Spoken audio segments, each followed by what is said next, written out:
to welcome each of you here today for this very special occasion. Today, the men and women of the Newport News Police Department, as well as the citizens of Newport News, embark on a new chapter in the history of the organization. Since 1885, there have been 20 chiefs who have taken the oath of office. However, Chief Myers will only be the second chief to stand before his family, friends, associates, and the citizens to be sworn in as Chief of Police in this formal ceremony. Once again, thank you very much for taking time out of your schedule to join us for this very important oath of office and community ceremony. And at this time, I would like to allow MPO Ely to come to the podium. And now if our city manager would like to come forward, Mr. Jim Borey, I'm sure he has a few remarks he'd like to make. Thank you. This is an awesome day. When I learned when the ceremony was going to be, I put in an order for good weather. Been working on it since that time. And it really, truly is an honor to be able to introduce our next chief.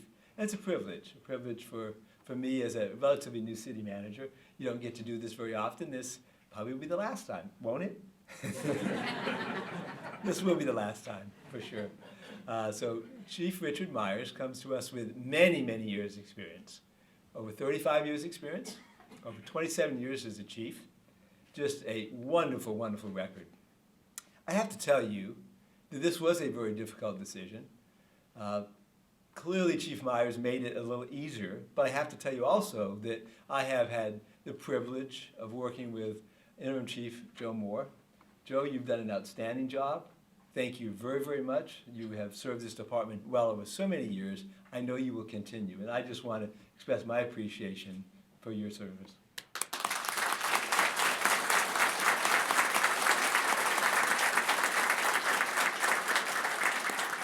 Thank you. So, to our new chief. Mr. Myers has 2 degrees from Michigan State, bachelor's degree and also a master's degree. I have to tell you that we had to bridge a gap there. My wife went to the University of Michigan, and she looked at the list and said, "Really?" It's a delight to have you here, to have Cindy here, to have your sister and brother-in-law here. And we know you're going to do an outstanding job, an absolutely outstanding job for us. It was pretty clear with his record in many locations and his ability to engage in the community that he was really an excellent choice, and I know you all agree. I know you all will welcome him, and you all wish him well. So, Chief Myers.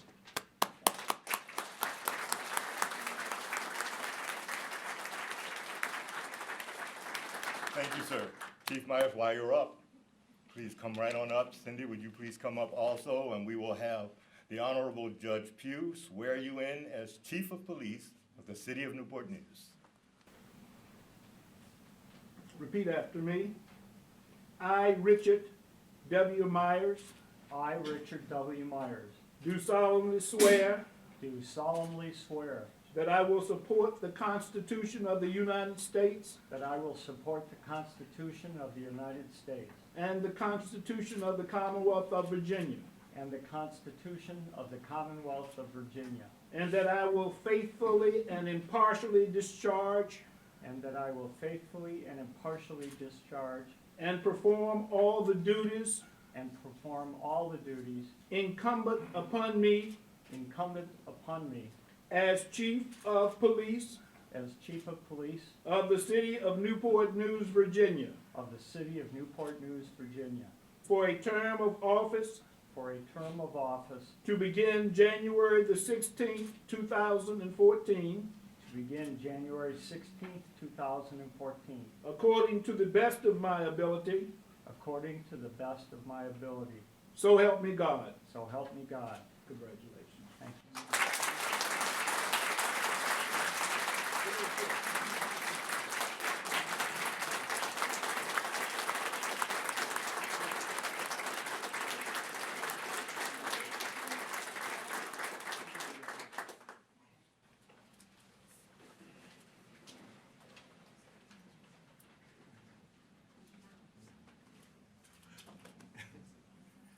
you stay up just a little longer, sir?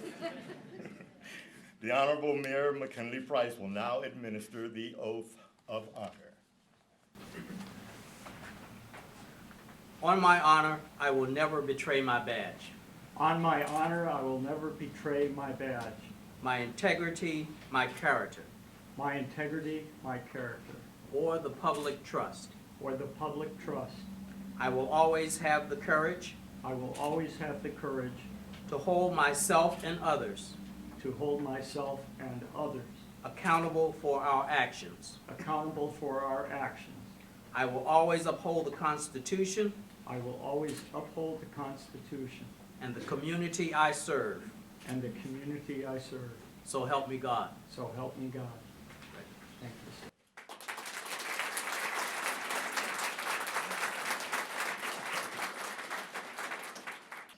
Well, this is a lot of folks. Thank you just doesn't seem enough for such a large gathering. But I do want to start off with some thank yous. Probably it's appropriate that I begin with the center of my life, my best friend, my biggest cheerleader, my advisor, my counselor, the mother of my 3 children, and that is my wife, Cindy. Come May, we'll be celebrating our 35th year of marriage, and I'm so grateful you could be here with me this day. Thank you.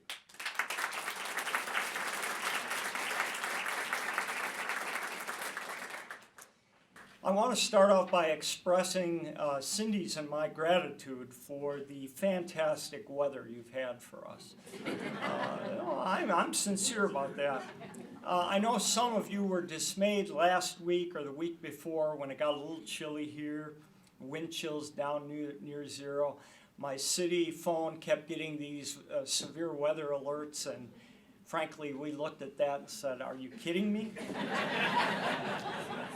Back in Wisconsin, where we lived for 12 years, they had wind chills at -40 last week. In Michigan, where I grew up and where Sue and Rob live, last week they had 14 inches of snow and the temperature's well below zero. And a friend of our daughter, one of our daughters is an attorney in Minneapolis, a friend of hers sent a picture of a wine bottle and the neck broken off and the wine frozen, and that was inside the house. So everything being relative, we embrace your mild winters. When Mr. Bory contacted me to discuss my appointment, it did indicate that there were some folks wondering if I was going to be here for a while. And he emphasized and reiterated it today, he didn't want to have to hire another chief. Well, boss, I never want to go through another selection process. Not like that way. You know, I don't look at each of the jobs I've held as a stepping stone somewhere else or anything like that, but rather gathering building blocks.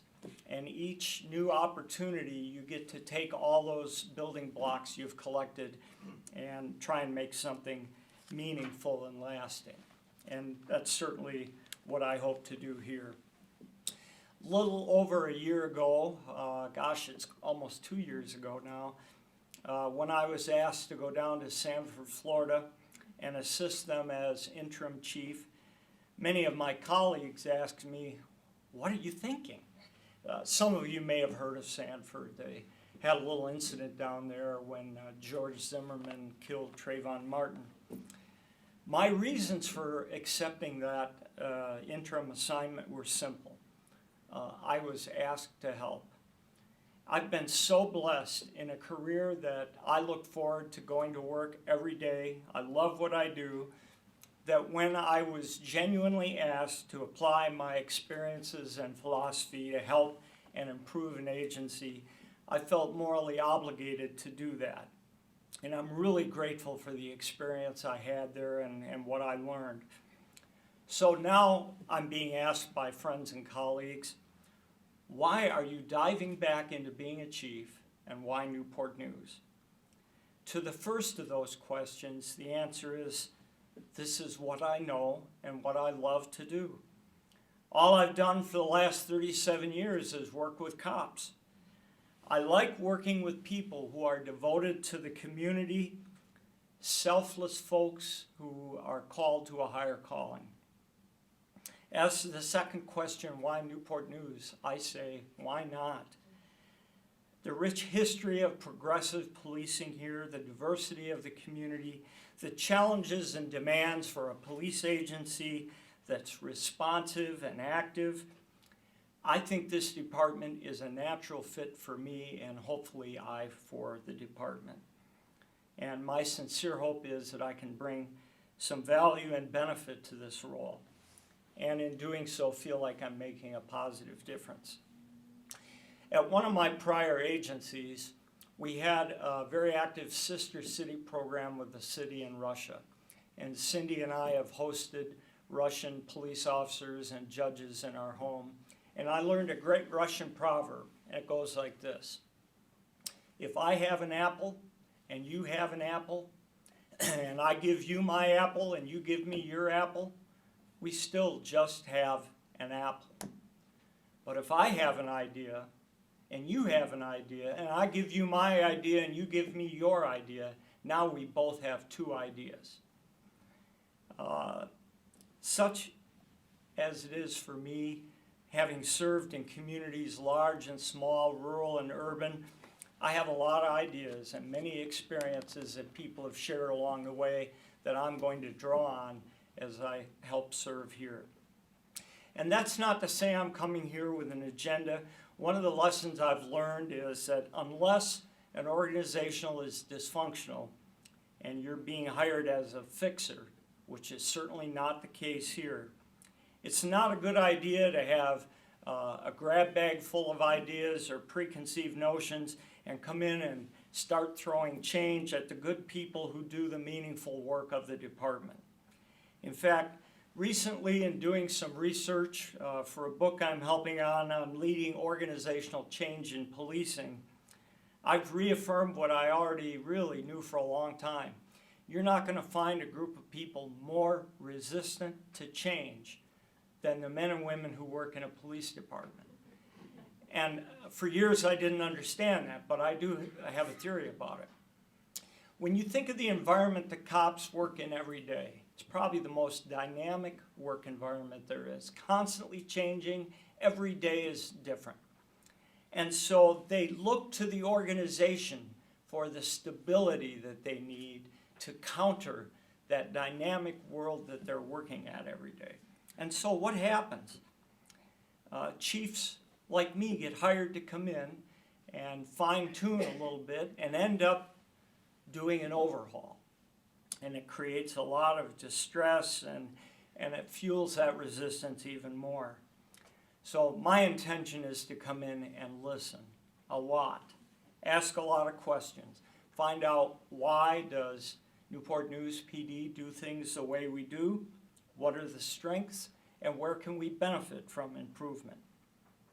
It's been my experience and belief that the people who do the meaningful work know exactly what works and what needs to change.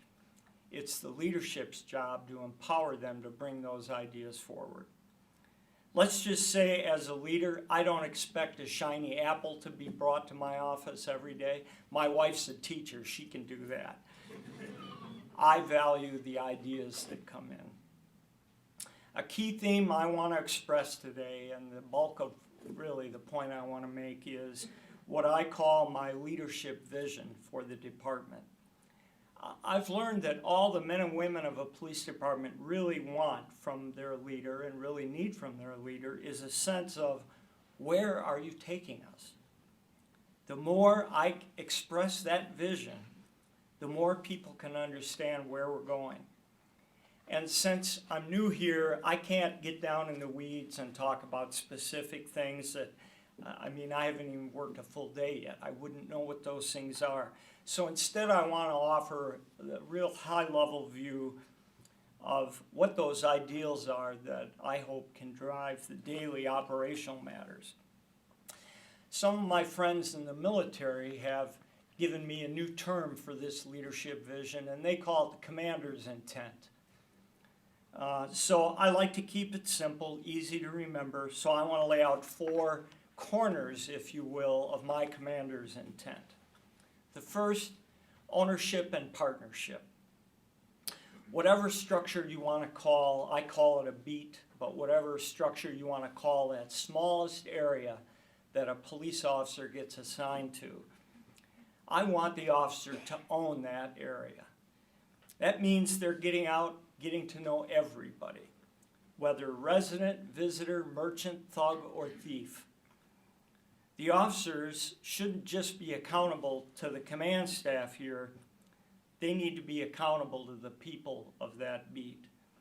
And when the folks in the neighborhood start to own them back, then we know we're making progress and we can leverage the partnerships. Now, I define a partnership kind of like our marriage. I hope my wife would agree to this. It's one of mutual benefit. Both parties mutually benefit from it. It's not one-sided. It's not how do we get more information or cooperation from this person. It's not what can you do for me, but what can we do for us. To that end, I envision the Newport News Police Department engaged in multiple layers of partnerships. Certainly with our law enforcement colleagues, the military, other city services, the business community, the faith community, and especially neighborhoods. Some of you have heard my speech about this. A community with the capital C is nothing but a series of communities with little c's.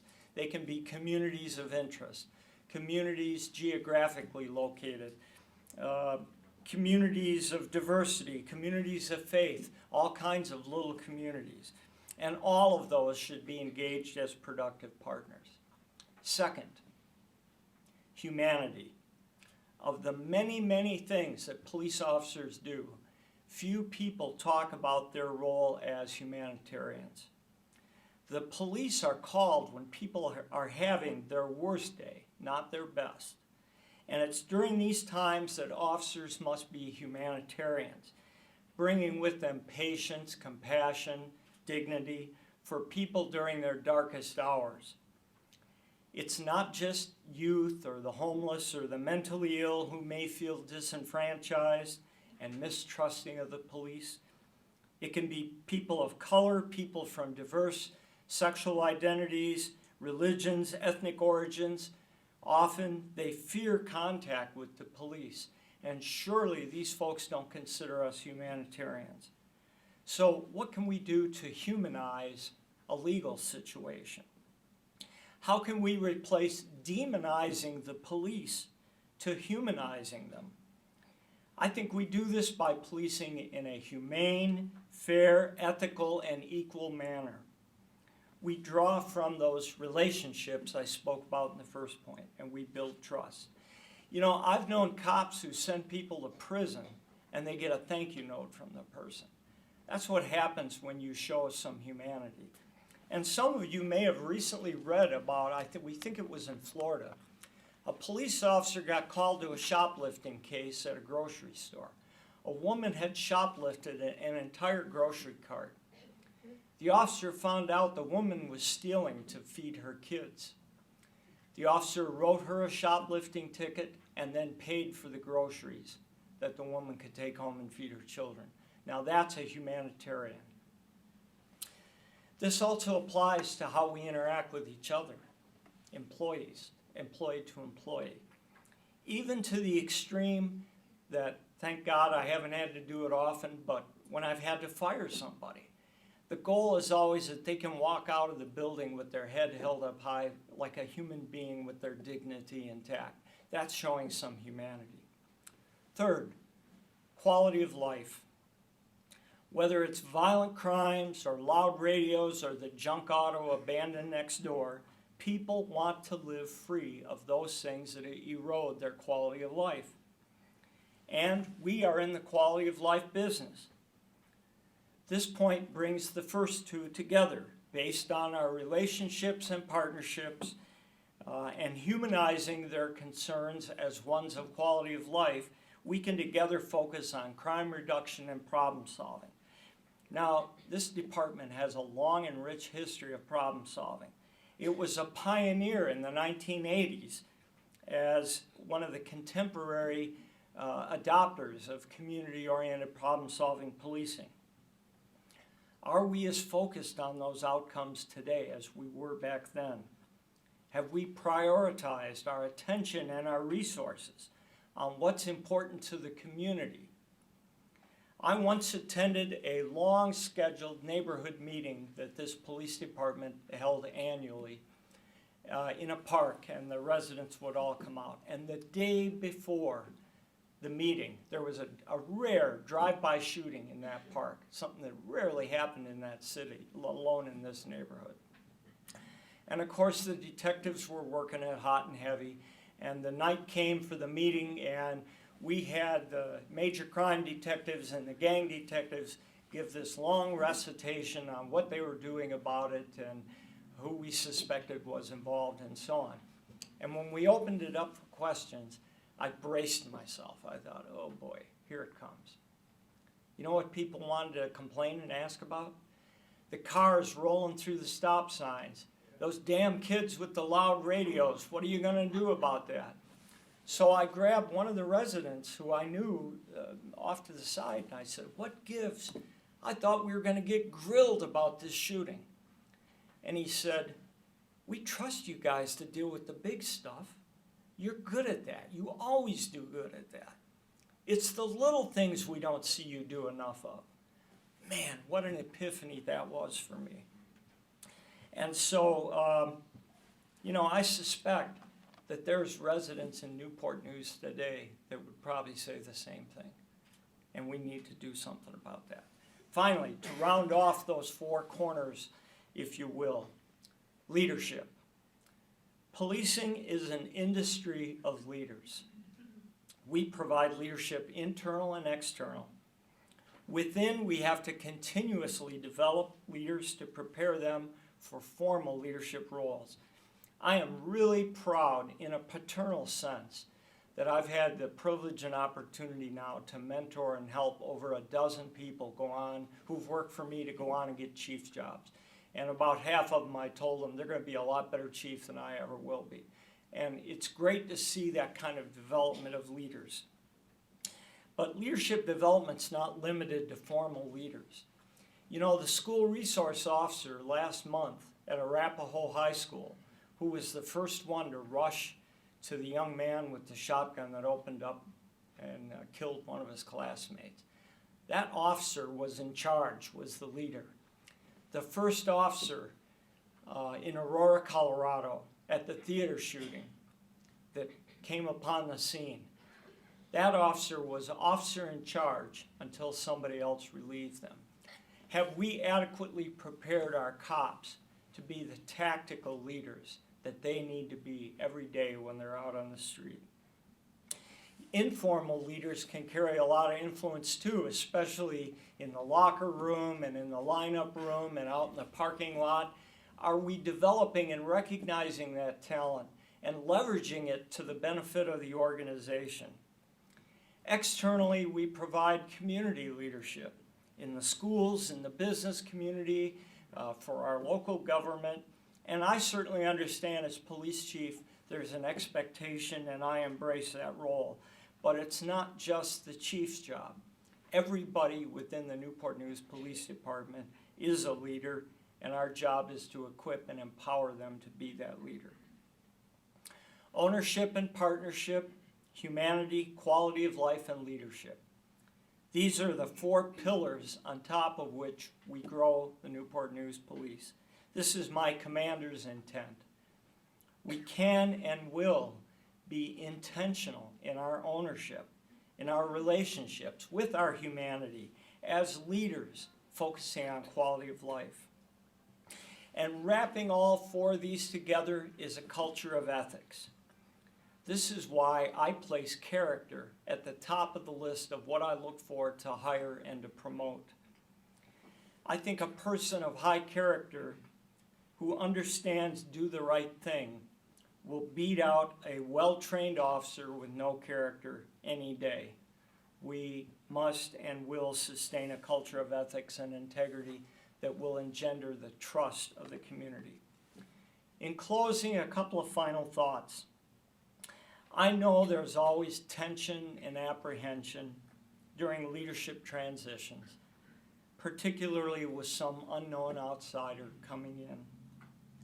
But know this, I'm not James Fox, I'm Rick Myers. My style and preferences and habits are going to be different, and they'll take some getting used to. Please be patient with me and take the time to get to know me and work with me, and we're all going to be okay.